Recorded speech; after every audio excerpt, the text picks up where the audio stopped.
ओम शांति। 13/1/2024। बाबा कहते हैं, मीठे बच्चे, मनुष्य शरीर की उन्नति का प्रबंध रचते हैं। आत्मा की उन्नति व चढ़ती कला का साधन बाप ही बतलाते हैं।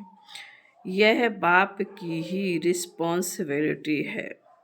प्रश्न है, सदा बच्चों की उन्नति होती रहे, उसके लिए बाप कौन कौन सी श्रीमत देते हैं? उत्तर है, बच्चे अपनी उन्नति के लिए नंबर 1, सदा याद की यात्रा पर रहो। याद से ही आत्मा की जंग निकलेगी। नंबर 2, कभी भी बीती को याद नहीं करो और आगे के लिए कोई आस ना रखो। नंबर 3, शरीर निर्वाह के लिए कर्म भले करो, लेकिन जो भी टाइम मिले वह वेस्ट नहीं करो। बाप की याद में टाइम सफल करो। नंबर 4, कम से कम 8 घंटा ईश्वरीय सेवा करो तो तुम्हारी उन्नति होती रहेगी। ओम शांति। रूहानी बाप बैठ रूहानी बच्चों को अथवा आत्माओं को समझाते हैं।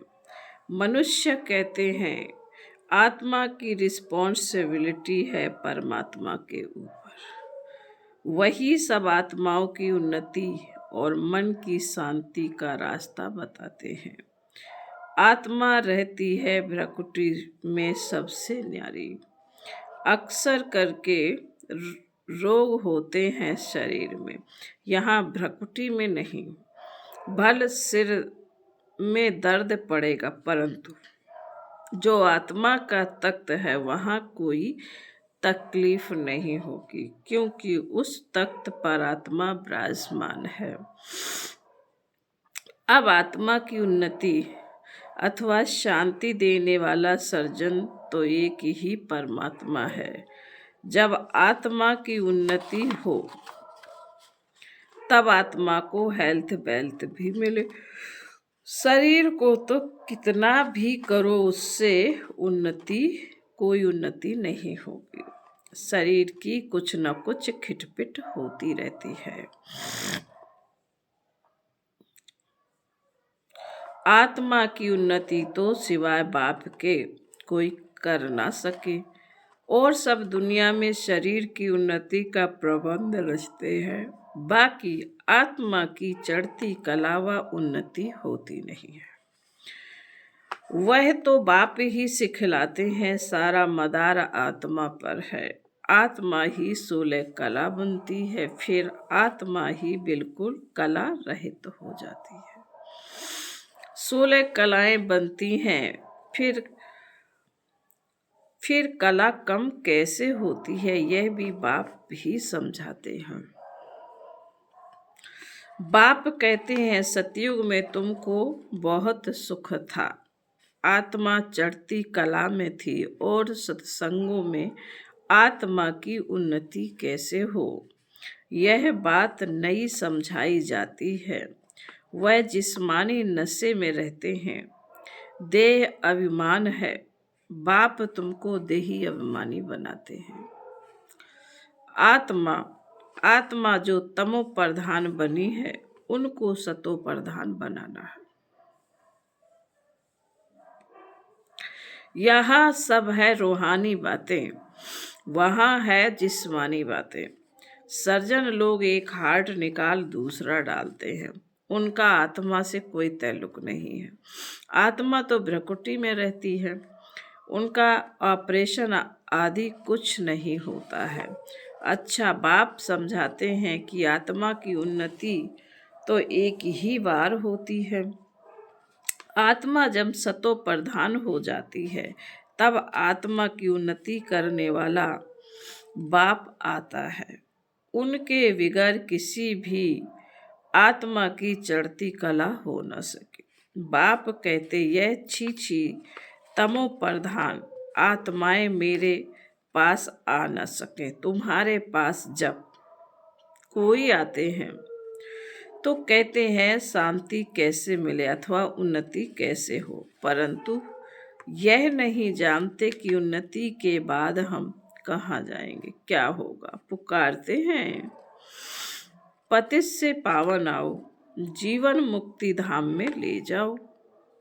तो आत्माओं को ही ले जाएंगे ना, शरीर तो यहाँ खत्म हो जाएंगे। परंतु यह बातें किसी को बुद्धि में नहीं है। यह है ईश्वरीय मत, बाकी वह सब है मानव मत। ईश्वरीय मत से एकदम आसमान में चढ़ जाते हो, शांति धाम सुख धाम में। बाबा ने कहा ईश्वरीय मत से एकदम आसमान में चढ़ जाते हो, शांति धाम सुख धाम में। फिर ड्रामा अनुसार नीचे भी उतरना ही है। आत्मा की उन्नति के लिए बाप के सिवाय और कोई सर्जन नहीं। सर्जन फिर तुमको आप समान बनाते हैं। कोई तो बहुतों की उन्नति अच्छी करते हैं, कोई मीडियम, कोई थर्ड, औरों की उन्नति करते हैं। आत्माओं की उन्नति का जवाबदार है ही एक बाप। दुनिया में यह किसी को मालूम नहीं है। बाप कहते हैं इन साधुओं आदि का भी उद्धार करने मैं आता हूँ। पहले जब आत्मा आती है तो पवित्र ही आती है। अब बाप आए हैं सबकी उन्नति करने, नंबरवार पुरुषार्थ अनुसार।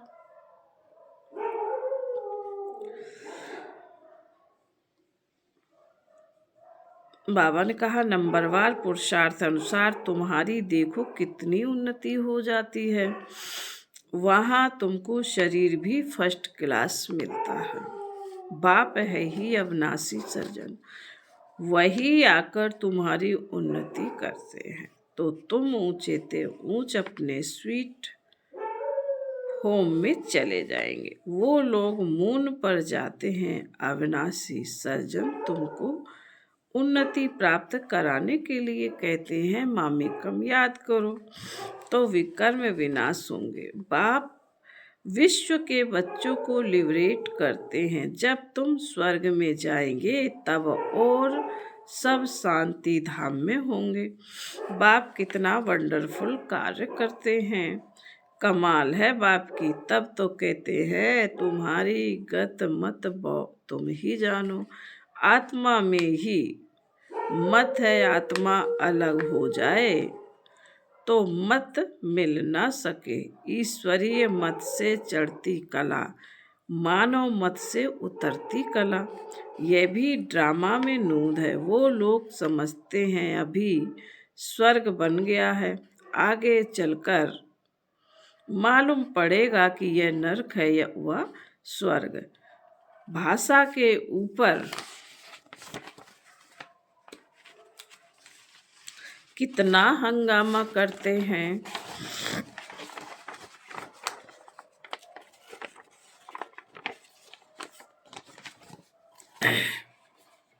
दुखी है ना, स्वर्ग में दुख होता नहीं, अर्थक्वेक भी नहीं होगी। अब पुरानी दुनिया का विनाश होना है, फिर स्वर्ग बन जाएगा। फिर आधा कल्प वह भी गुम हो जाता है। कहते हैं द्वारिका सागर के नीचे चली गई, सोने की चीजें नीचे दब गईं। सो तो जरूर अर्थ के से नीचे जाएंगी। समुद्र को थोड़े ही खोद कर निकालेंगे, धरती को खोदते हैं, वहां से माल निकालते हैं। बाप कहते मैं सबका उपकार करता हूँ, मेरा फिर सब अपकार करते हैं, गाली देते हैं। मैं तो अपकारी का भी उपकार करता हूँ, तो मेरी जरूर महिमा होनी चाहिए। भक्ति मार्ग में देखो कितना मान है। तुम बच्चे भी बाप की कितनी महिमा करते हो। चित्र में 32 गुण दिखाए हैं। अभी तुम भी बा जैसे गुणवान बन रहे हो, तो कितना पुरुषार्थ करना चाहिए। टाइम वेस्ट नहीं करना चाहिए। बहुत हाईएस्ट बाप पढ़ाते हैं, तो रोज जरूर पढ़ना चाहिए। यह अविनाशी बाप भी है, टीचर भी है, पिछाड़ी में आने वाले पुराणों से भी तीखे जा रहे हैं। अब सारी दुनिया की उन्नति हो रही है बाप द्वारा। श्री कृष्ण को भी गुणवान बनाने वाला बाप है, सबको देने वाला है, बाकी सब लेते हैं। यह घराना बन रहा है नंबर बार पुरुषार्थ अनुसार। बेहद का बाप देखो कितना मीठा और कितना प्यारा है। ऊंचे ते ऊंचे बाप द्वारा अब सबकी उन्नति हो रही है, बाकी तो सबको सीढ़ी उतरनी है।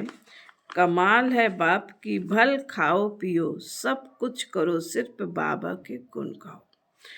ऐसे नहीं, बाबा की याद में रहने से खाना नहीं खा सकते।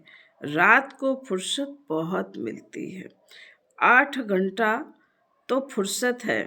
बाप कहते हैं कम से कम 8 घंटा इस गवर्नमेंट की सर्विस करो। जो भी आए उनको आत्मा की उन्नति के लिए रास्ता बताओ।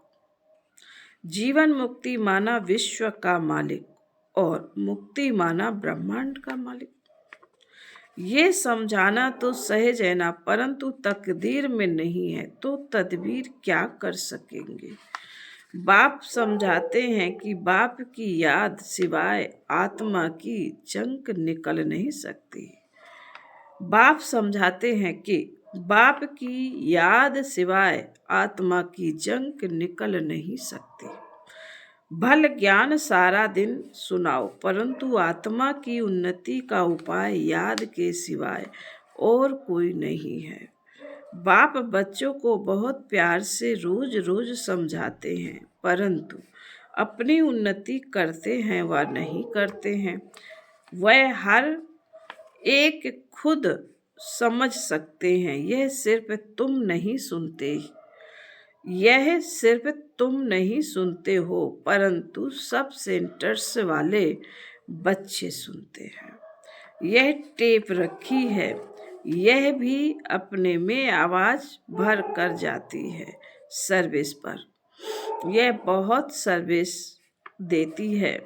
बच्चे समझते हैं सिर्फ बाबा की मुरली हम सुनते हैं, तुम्हारे द्वारा सुनने से इनडायरेक्ट हो जाता है। फिर यहाँ आते हैं डायरेक्ट सुनने के लिए, फिर बाबा ब्रह्मा मुख द्वारा सुनाते हैं अथवा मुख द्वारा ज्ञान अमृत देते हैं।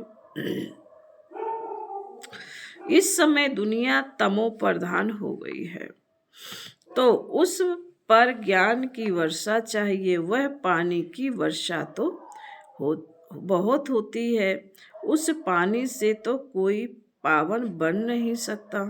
यह है सारी ज्ञान की बात। बाप कहते हैं अब जागो, मैं तुमको शांति धाम ले जाता हूँ।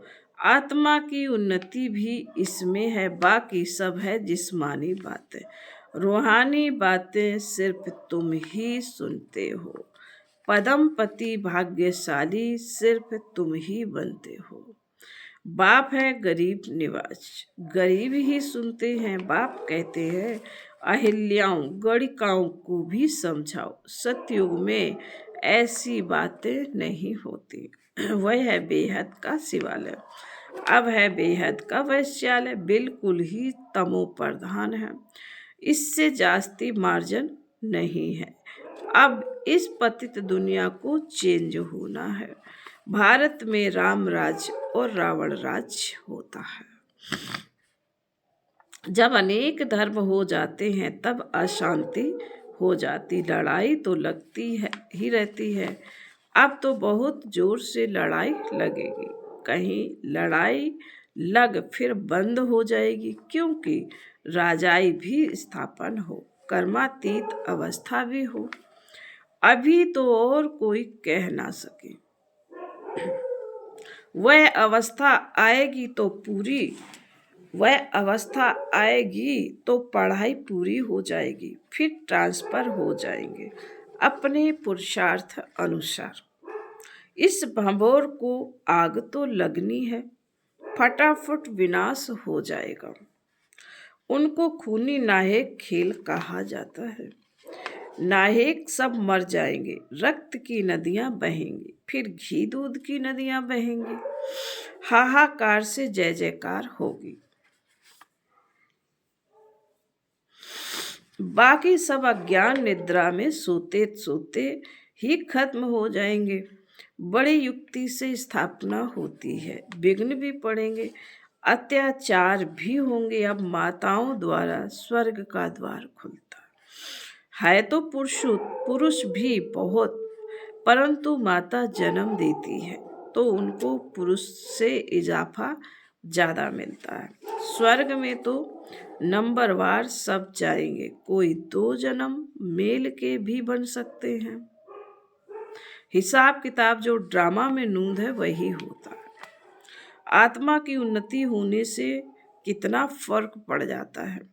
कोई तो एकदम हाईएस्ट बन जाता है, कोई तो बिल्कुल लोएस्ट, कहाँ राजा तो कहाँ प्रजा। मीठे मीठे बच्चों को बाप समझाते हैं, अब पुरुषार्थ करो, योग से पवित्र बनो, तब धारणा हो। मंजिल बहुत ऊंची है,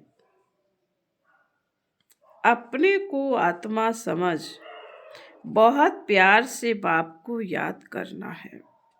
आत्मा का परमात्मा के साथ लव है ना, यह है रूहानी लव, जिससे आत्मा की उन्नति होती है। जिस्मानी लव से गिर पड़ते हैं, तकदीर में नहीं है तो भागंती हो जाते हैं। यज्ञ की भी बड़ी संभाल चाहिए। माताओं की पाई पाई से यज्ञ की सर्विस हो रही है। यहाँ गरीब ही साहूकार बनते हैं, सारा मदार पढ़ाई पर है। तुम अभी सदा सुहागन बनते हो, यह सबको फीलिंग आती है। माला का दाना बनने वालों को कितनी अच्छी फीलिंग चाहिए, सिर्फ बाबा को याद करते सर्विस करते रहो तो बहुत उन्नति हो सकती है। सिर्फ बाबा की सर्विस में शरीर भी निछावर करना चाहिए, सारा दिन नशा रहे। यह मासी का घर नहीं है, देखना है हमने अपनी कितनी उन्नति की है। बाबा कहते हैं बीती को याद ना करो, आगे की कोई आस मत रखो। शरीर निर्वाह अर्थ कर्म तो करना है, जो टाइम मिले उसमें बाप को याद करो तो विकर्म विनाश हो। बाबा बांधेलियों को भी समझा सकते हैं कि तुम्हें पति को बहुत नम्रता यानी प्यार से समझाना है। कोई मारे तो उन पर फूलों की वर्षा कर। अपने को बचाने की बड़ी युक्ति चाहिए, आंखें बड़ी शीतल चाहिए, कभी हिले नहीं। इस पर अंगद का भी मिसाल है, बिल्कुल अडोल था। तुम सब महावीर हो, जो कुछ पास्ट हुआ उनको याद नहीं करना है, सदैव हर्षित रहना, ड्रामा पर अटल रहना है। बाप खुद कहते हैं मैं भी ड्रामा के बंधन में बांधा हुआ हूँ, बाकी और कोई बात नहीं है। श्री कृष्ण के लिए लिखा है स्वदर्शन चक्र से मारा, यह सब कथाएं हैं। बाप तो हिंसा कर न सके, यह तो बाप टीचर है, मारने की बात नहीं है। यह बातें सब इस समय की हैं। एक तरफ ढेर मनुष्य हैं, दूसरे तरफ तुम हो, जिनको आना होगा आते रहेंगे, कल्प पहले मिसल पद पाते रहेंगे। इसमें चमत्कार की बात नहीं है। बाप रहीम दिल है, दुख हरता सुख करता, फिर दुख कैसे देंगे। अच्छा, मीठे मीठे शिकील दे बच्चों प्रति माता पिता बाप दादा का याद प्यार और गुड मॉर्निंग। रूहानी बाप की रूहानी बच्चों को नमस्ते। हम रूहानी बच्चों की रूहानी माता पिता बाप दादा को याद प्यार गुड मॉर्निंग और नमस्ते। धारणा के लिए मुख्य सार बाबा ने कहा, नंबर 1, कम से कम 8 घंटा ईश्वरीय गवर्नमेंट की सर्विस पर अपना टाइम सफल करना है। बाप और गुणवान बनना है, बाप जैसा गुणवान बनना है। नंबर 2, जो बीता उसे याद नहीं करना, बीती कर सदैव हर्षित रहना है, ड्रामा पर अडोल रहना है। वरदान, संकल्प, बोल और कर्म के व्यर्थ को समर्थ में परिवर्तन करने वाले होली हंस भाव। होली हंस का अर्थ है संकल्प, बोल और कर्म के व्यर्थ को समर्थ में परिवर्तन करने वाले, क्योंकि व्यर्थ जैसा पत्थर होता है, व्यर्थ जैसे पत्थर होता है, पत्थर की कोई वैल्यू नहीं। रत्न की वैल्यू होती है, पत्थर की कोई वैल्यू नहीं। होली अंश फौरन परख लेता है कि ये काम की चीज नहीं है, ये काम की है। कर्म करते सिर्फ यह स्मृति रहे कि हम राजयोग नॉलेजफुल आत्माएं रूलिंग और कंट्रोलिंग पावर वाली हैं, तो व्यर्थ जा नहीं सकता। यह स्मृति होली हंस बना देगा। स्लोगन है, जो स्वयं को देह रूपी मकान में मेहमान समझते वही निर्मोही रह सकते हैं। अव्यक्त साइलेंस द्वारा डबल लाइट फरिश्ता स्थिति का अनुभव करो। जैसे जब कोई ऐसा दिन होता है तो चलते फिरते ट्रैफिक को भी रोककर 3 मिनट साइलेंस की प्रैक्टिस कराते हैं।